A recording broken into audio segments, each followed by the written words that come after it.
அம்மையும் அப்பனும் தந்ததா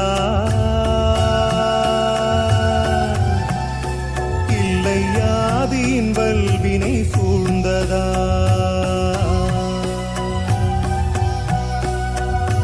அம்மையும் அப்பனும் தந்ததால் இல்லை ஆதியின் வல்வினை சூழ்ந்ததால்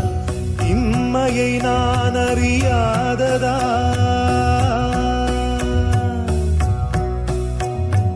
இம்மையை நான் அறியாததா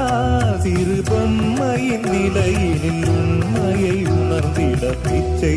பாத்திரம் ஏந்தி வந்தேன் ஐயனே என் ஐயனே பிச்சை பாத்திரம் ஏந்தி வந்தேன்